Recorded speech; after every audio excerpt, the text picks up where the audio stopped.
कुंभमेळा म्हटलं की आपल्या सगळ्यांना जुन्या हिंदी चित्रपटातल्या कुंभ के मेले में खोया हुआ भाई हा सीन आठवतो।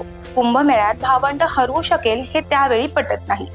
हा कुंभमेळा किती मोठा असेल याची कल्पना यावेळी आपल्याला येत नाही। मात्र शेकडो किलोमीटर अंतरावर पसरलेला अफाट जनसमूह पाहिला की कुंभमेळ्याची व्याप्ती लक्षात येते। काही कोटी लोक त्या काळात कुंभमेळ्याला भेट देतात आणि गेल्या काही वर्षांपासून कुंभाला येणाऱ्या भाविकांची संख्या प्रचंड प्रमाणात वाढत आहे। यंदा असाच एक कुंभमेळा येत्या जानेवारीमध्ये उत्तर प्रदेशातील प्रयागराज येथे होणार आहे। विशेष म्हणजे हा पूर्ण कुंभ असणार आहे।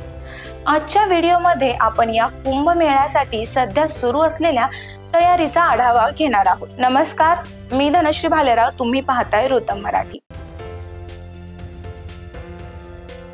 2025च्या जानेवारीमध्ये उत्तर प्रदेशातील प्रयागराज इथं होणाऱ्या कुंभमेळ्यासाठी योगी आदित्यनाथ सरकारने चक्क एक वेगळा जिल्हा जाहीर केला आहे।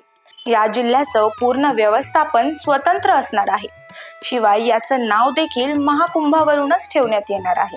12 वर्षातून एकदा होणाऱ्या महाकुंभासाठी उत्तर प्रदेशमध्ये सध्या जोरदार तयारी सुरू आहे।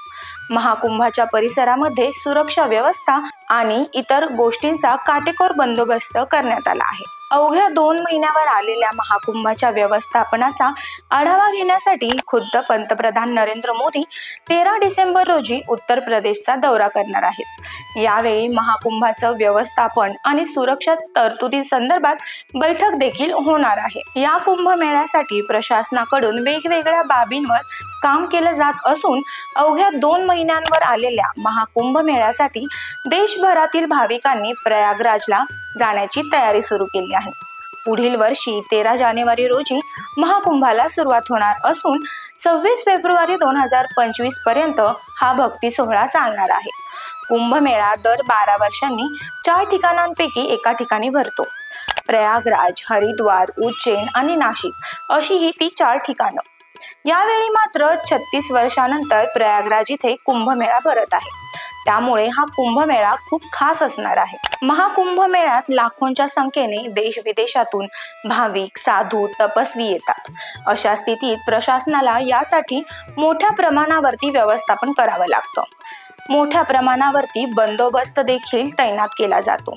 यापूर्वी प्रयागराज जिल्हा प्रशासनाकडून महाकुंभमेळ्याचं आयोजन केलं जायचं, मात्र आता केंद्र सरकारकडून याचं आयोजन केलं जाणार आहे।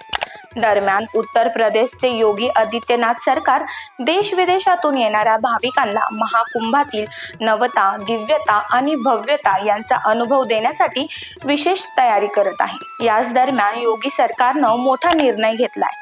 महाकुंभासाठी 2025च्या पार्श्वभूमीवर नवीन जिल्ह्याची घोषणा करण्यात आली आहे। नवीन जिल्हा महाकुंभ मेला जिल्हा या नावानं ओळखला जाईल। सदर, सोराव, फुलपूर, करचना आणि संगम या तालुक्यांमधील सर्व महसुली गावांचा परिसर या नवीन जिल्ह्यात समाविष्ट केला जाणार आहे। देशभरात 4 ठिकाणी होणाऱ्या महाकुंभांमध्ये प्रयागराजला सर्वाधिक महत्त्व दिलं जातं। ऐतिहासिक कथांनुसार देवांकडून ज्या 4 ठिकाणी अमृत कलश सांडला होता त्या 4 ठिकाणी महाकुंभाची सुरुवात झाली। प्रयागराजची खास गोष्ट म्हणजे इथं पुरेशी जमीन आहे आणि 3 प्रमुख नद्यांचा संगम आहे, ज्याला त्रिवेणी संगम असंही म्हणतात। अशा स्थितीत उत्तर प्रदेशची भूमी सर्वात पवित्र मानली जाते। महाकुंभमेळा 4 ठिकाणीच का भरतो? ऐतिहासिक कथांनुसार प्राचीन काळात देव आणि दानवांमध्ये युद्ध झालं होतं, ज्या दरम्यान समुद्र मंथनातून अमृत कलश मिळाला होता। देव आणि दानवांनी समुद्र मंथन करून त्यातून निघालेले सर्व रत्ने वाटून टाकण्याचा निर्णय घेतला। समुद्र मंथनात जे सर्वात मौल्यवान रत्न बाहेर पडलं ते म्हणजे अमृत होतं। अशा स्थितीत ते मिळवण्यासाठी देव आणि दानवांमध्ये संघर्ष झाला। राक्षसांपासून अमृत वाचवण्यासाठी भगवान विष्णूंनी ते पात्र आपलं वाहन गरुडाला दिलं।